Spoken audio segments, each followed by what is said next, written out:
Bagaimana jika monster tidak punya taring, tidak punya cakar, tapi wajah yang ramah, suara yang tenang, dan kata-kata yang bisa membuatmu hancur? Inilah kisah tentang Johann Liebert. Bukan sekedar karakter anime, tapi simbol dari sisi tergelap manusia. Bersiaplah, karena kita akan menyelami dunia monster, dan semakin dalam lo masuk, lo bakal sadar bahwa Johann mungkin lebih dekat dengan dunia nyata daripada yang lo kira.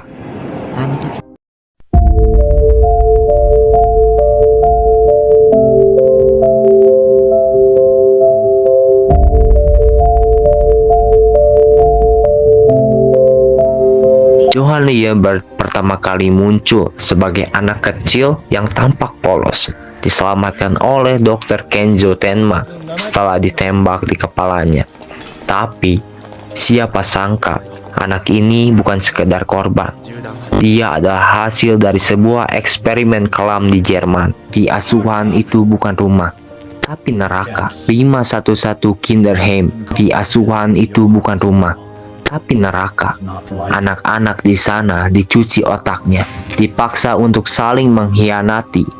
Dan Johann adalah hasil yang paling sempurna. Seorang manusia tanpa emosi, tapi dengan kecerdasan dan karisma yang bisa mengendalikan siapapun.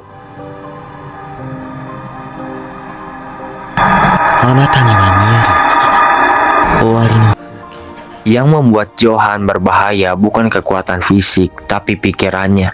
Dia bisa membuat seseorang tersenyum, lalu beberapa menit kemudian bunuh diri. Dia tidak perlu berteriak, tidak perlu ancaman, cukup bisikan halus yang menancap di kepala korbannya. Seolah-olah Johann masuk ke dalam pikiran mereka, membuka luka lama lalu menyalakan api yang membuat mereka hancur. Banyak tokoh yang jatuh ke dalam kegelapan karena Johann, bukan karena dipaksa, tapi karena mereka percaya dengan kata-katanya. Itulah mengapa Johann disebut sebagai monster tanpa wujud, karena senjatanya adalah jiwa manusia itu sendiri. Filosofi Johann sederhana, dunia ini kosong. Tidak ada makna, tidak ada nilai, tidak ada yang layak dipertahankan. Dia sering membuat orang menghadapi kehampaan ini, bahwa semua perjuangan, semua harapan pada akhirnya hanyalah ilusi. Apakah itu salah? Atau apakah Johann hanya berkata jujur? Karena bukankah di dunia nyata banyak orang juga merasa sama, bahwa hidup hanyalah siklus tanpa arti, pekerjaan tanpa tujuan, mimpi yang kandas di tengah jalan. Johann adalah refleksi dari kehampaan modern, sebuah cermin yang menunjukkan betapa rapuhnya kita saat kehilangan makna. Johann bukan sekedar karakter, dia adalah simbol. Simbol bahwa monster sejati tidak pernah datang dengan wujud mengerikan. Monster sejati ada di balik wajah manusia biasa. Kita lihat di dunia nyata, berapa banyak orang yang tersenyum manis, berbicara lembut, tapi berapa banyak pemimpin, pengusaha, bahkan orang terdekat yang bisa menghancurkan hidup seseorang hanya dengan kata-kata. Johann adalah pengingat bahwa monster itu nyata, dan yang paling menakutkan, mereka bisa saja ada di sekitar kita.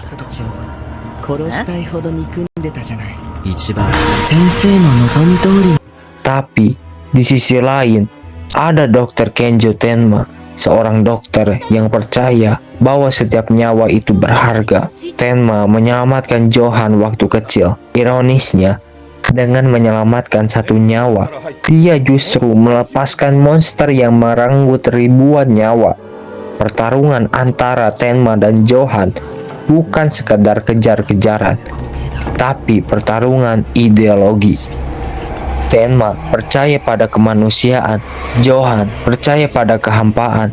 Pertanyaannya, kalau lo ada di posisi Tenma, apa lo bakal tetap mempertahankan idealisme itu, atau memilih jadi monster demi menghentikan monster lain. Salah satu hal yang bikin monster unik adalah cara ceritanya membiarkan kita bertanya-tanya, apakah Johan benar-benar jahat atau hanya korban dari eksperimen? Apakah semua orang yang hancur karena Johan memang sudah memiliki benih kegelapan sejak awal? Kadang Johan bahkan nggak perlu melakukan apa-apa. Dia hanya menjadi katalis. Korbanlah yang sebenarnya menghancurkan dirinya sendiri. Dan kalau dipikir-pikir, itu juga terjadi di dunia nyata kan? Kadang orang hanya perlu satu dorongan kecil untuk jatuh ke jurang yang dalam. Umur gelapnya, bayangin kalau Johan bukannya jadi monster, tapi jadi motivator seminar bisnis. Mungkin seluruh dunia udah depresi bareng-bareng. Pada akhirnya, siapa Johan Lieb? Seorang anak malang yang dihancurkan eksperimen, seorang psikopat jenius yang membawa kehancuran, atau cerminan dari sisi tergelap manusia itu sendiri? Mungkin monster itu bukanlah Johan. Mungkin monster itu adalah kita semua. Ketika kehilangan makna, arah, dan kemanusiaan, inilah kegelapan monster. Kegelapan yang bukan hanya fiksi, tapi juga peringatan. Karena dunia nyata mungkin lebih menyeramkan dari anime manapun. So, tulis pendapatmu di kolom komentar. Jangan lupa save, share, like, and subscribe channel gua untuk sisi gelap anime lainnya. See you next time.